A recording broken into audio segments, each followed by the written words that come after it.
Okey, strategi pembelajaran yang seterusnya adalah strategi pembelajaran berasaskan ujian lah, di mana kebanyakannya kalau kita bangunkan apa-apa apps biasanya secara online ataupun offline ni bergantung lah, tapi secara paparan di device lah biasanya Dan biasanya kalau online test ni macam korang jawab online test dekat Outer ataupun dekat Kahoot, dekat Quizizz, dia punya konsep tu samalah.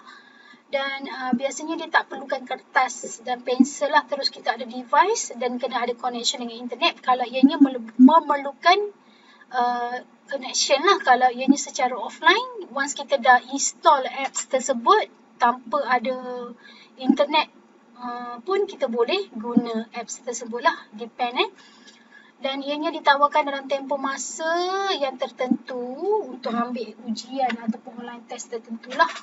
Dan contohnya kalau korang kena jawab di Outer, dia ada safety masa lah yang korang kena jawab dalam masa 1 jam. Kalau korang jawab quiz dekat Kahoot ke Quizizz ke ataupun apa-apa platform, biasanya kita akan buat secara synchronize serentak. Semua pelajar akan menjawab. Macam itulah dia punya kaedah. Dan soalan boleh jadi pelbagai lah. Boleh jadi objektif, boleh jadi subjektif, ataupun mix and match, boleh jadi drag and drop. Bergantung kepada apa yang kita nak pelajar jawab lah. Ia bergantung Dan kelebihan strategi pembelajaran ujian ni ataupun test ni, kelebihannya capaian kepada pelajar yang kurang upaya mudah lah.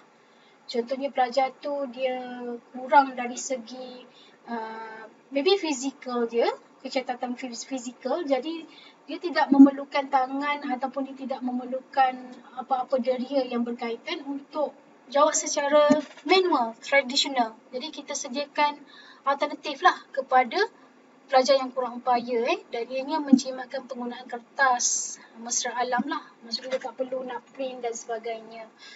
Dan kekurangan daripada strategi pembelajaran test ni, mudah berlakunya penipuannya dan dianya sukar kita nak pantau sekiranya ianya berlaku secara jarak jauh. Contohnya masa PKP sebelum-sebelum ni lah. Agak sukar UTHM nak laksanakan exam secara online lah, secara serentak. Jadi kita kena memastikan servernya okey, capaian internet di UTHM okey, di pihak pelajar pun okey. Jadi sukarlah, itu adalah risiko atau cabaran yang kita perlu lalui. Okey, strategi pembelajaran yang terakhir dalam silibus ini adalah web-based learning ataupun pembelajaran berasaskan web. Di mana strategi pembelajaran ni tentulah bila kita bangunkan sesuatu website atau mudahnya kita bangunkan e-learning.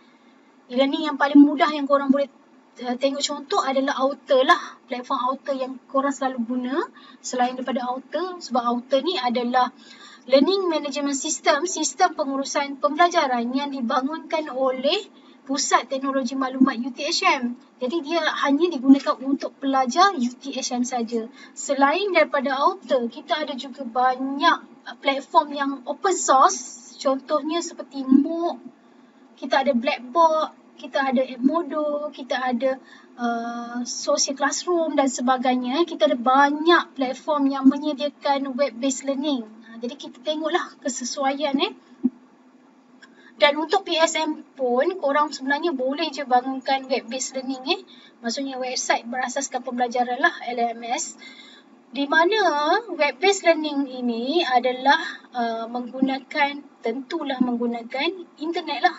Sebab dia web-based Jadi menggunakan internet dan kita akan masukkan konten, kita akan masukkan aktiviti, kita akan masukkan assessment, penilaian, ujian, test semua dalam platform tersebut. Okay? Dan ianya biasanya boleh membenarkan pengguna untuk akses bahan pendidikan, sumber, berinteraksi dengan admin. Admin tu adalah lecturer lah ataupun pembangun.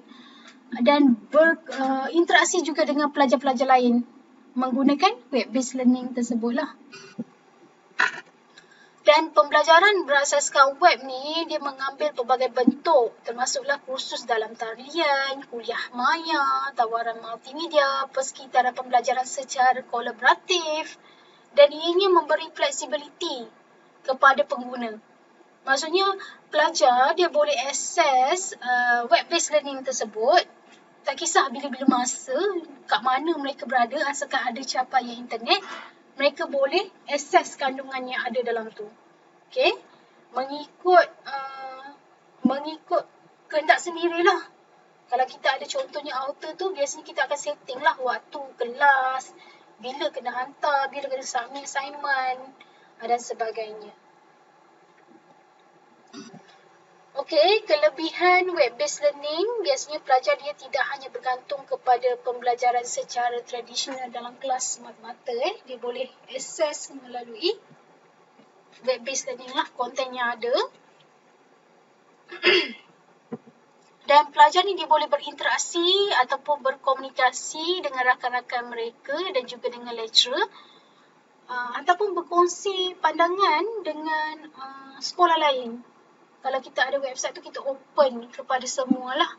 Macam tu Dan nota-nota kuliah ataupun maklumat yang berkaitan, kita boleh sebar ataupun kita masukkan upload dalam website tersebut dan pelajar boleh akses pada bila-bila masa, bila ikut kegunaan lah. Okey. Kekurangan pula bila kita guna web-based learning, akses kepada peralatan komputer lah. Di mana capaian internet, kalau tak ada capaian internet, susahlah kita nak guna web-based learning. Itu menjadi isu yang utama lah. Okay, sebab kita menggunakan web-based learning. Dan masa yang lama untuk kita perlukan untuk kita hantar, kita nak masukkan file, kita nak paparkan file, dan ianya memerlukan internet lah. For sure. Sebab bila kita guna web-based learning dan ianya juga memerlukan infrastruktur yang mencukupi. Maksudnya kita nak support benda tu kena ada server. Bila dah ada server, kita kena ada firewall untuk memastikan hackers-hackers luar tu tak dapat capai apa data yang kita masukkan dalam tu. Okay? Itu pun berisiko jugalah. Bila kita once guna internet, kita memang memikirkan maybe kemungkinan serangan-serangan cyber lah. Itu memang menjadi risiko lah kepada pengguna-pengguna internet. Dan kadar kelajuan internet yang lemah juga menjadi punca untuk menyebabkan kita punya web-based learning tu tidak efisien dan kurang berkesan. Okey, itu saja untuk topik 6 ini. Apa yang korang kena buat, korang kena siapkan mind map untuk topik 6 ini. Dan korang kena dapatkan beberapa antara muka, contoh-contoh antara muka yang menggambarkan setiap strategi pembelajaran ni. Jadi korang boleh masukkan dalam words, lepas tu korang kena submit lah berserta dengan mind map. Jadi setiap strategi pembelajaran tu korang boleh cari contoh-contoh antara muka yang bersesuaian dengan strategi pembelajaran tersebut lah. Okey, itu saja kelas. Kita akan jumpa pada next week. Okey, Assalamualaikum warahmatullahi wabarakatuh dan salam sejahtera.